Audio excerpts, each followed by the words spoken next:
Many analysts also say in Taiwan that Japan is Taiwan's most important partner, where some analysts say it's even more important than the U.S. given its proximity. Professor Liu, I wanted to ask, as a military expert, how do you see this cooperation between Japan and the Philippines? Will it be a game changer in the region? I believe the cooperation is good for the Philippines. Basically, the U.S., Japan, Australia currently putting a lot of efforts, not just supporting their military modernization, but also giving some of aid to pump up the Philippines' capabilities. I just hope that this will not come as escalating such a military competition between the Philippines and China, and also building this airlines singly targeting against China. Because even if the U.S. perspective looking into bringing all the friends and allies in the region, building this anti-China alliance, but everyone knows if this becomes much stronger, and this attention will not be cannot be inevitable happening in front of us. So basically, my observation and interpretation with regard to Japan's and the Philippine relations is helping the Philippines, but hopefully it will not come as the way that to gradually target against China. Obviously, under the table, everyone knows the basic point is helping the Philippines sufficient capabilities on the military side as well as on the Coast Guard side in the South China Sea. Then the Philippines would have sufficient capability to deter or defend their interests in the South China Sea. Which is against China. Yes, yes. Speaking of China, how is China currently responding? Chinese response obviously is very clear. All kind of alliance or cooperation surrounding the neighborhood, they just hope that this will not aim or target against Beijing. And this is their position, because they obviously do not have the right to stop this cooperation between and among countries surrounding China. But obviously the relations is not that good at this moment. And even if the US is encouraging all the country to work together to form this counter-China alliance, but every one of us living in the region hope that there should be certain limit, because nobody would like to see conflict really happening. So we are just hoping strengthening this position, but not really leading to this direct conflict with China. To deter, but not to cause actual armed conflict. Exactly.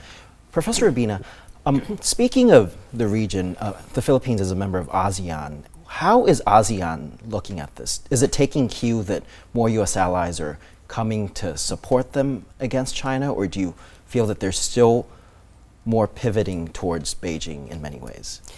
Okay, so the thing with ASEAN right now is not everyone, I think, has been supportive of the emergence of various unilaterals, like the AUKUS, Japan's Philippine-US security arrangement, and the second Quad, or what's called the Squad, between the Philippines, Japan, US, and Australia. So the Philippines is very supportive of these arrangements because Manila recognizes the limitations of ASEAN. It feels that it's not getting enough support from ASEAN. And so you see from other ASEAN countries, it's much easier for them to say that this is merely between the US and China because they do not have disputes with China. Countries like Thailand, Singapore, Cambodia, Laos, they do not have issues with China, and they are not allies of the United States. So the Philippines should pivot to other countries such as Japan or other U.S. allies such as South Korea or even the Philippines' closest neighbor, Taiwan. Yeah, so these are all our major security partners, important partners of the Philippines. So you see in ASEAN, there are nuances. You see, going back during the Cold War, the reason why it was easy to maintain ASEAN neutrality was because the South China Sea issue during the Cold War was not yet an issue. But right now, in this so-called Second Cold War, the South China Sea is already an issue. So that's the difference between the Cold War I and the tensions, great power tensions that we're experiencing right now. Professor Liu, I wanted to go back to your point that you talked about strengthening military capabilities while at the same time not giving the wrong message to China that will lead to armed conflict. What is the path forward, including with Taiwan, in your opinion? From my observation, looking into the region, even if from time to time we see military operation by China surrounding Taiwan's air defense identification zone, and also in the South China Sea, closer to the Philippines. But there is a strong political signal behind all this Coast Guard and naval operation. So as long as a political level can communicate, can engage with each other, basically these, as I can see, just a way to show their strengths to each other.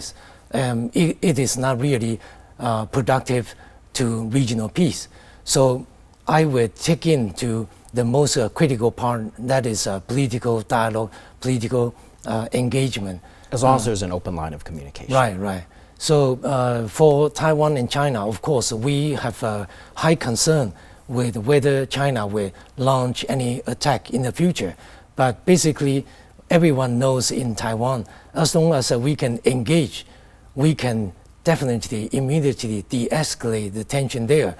Whether there will be a common term, political term for the future, is subject to final negotiation between the two sides. So that is a long way off. But basically, we need to find a way to de-escalate what we are confronting with. So I'm sure many of our friends lately asked by foreign friends whether Taiwan remains one of the most dangerous place on earth. But this is exactly showing that there is an urgent need. We need to engage. Otherwise, with this military preparation, it is not really directly helping. But of course, having said that, we need to definitely strengthen our defense capability before we can move into this stage of discussion.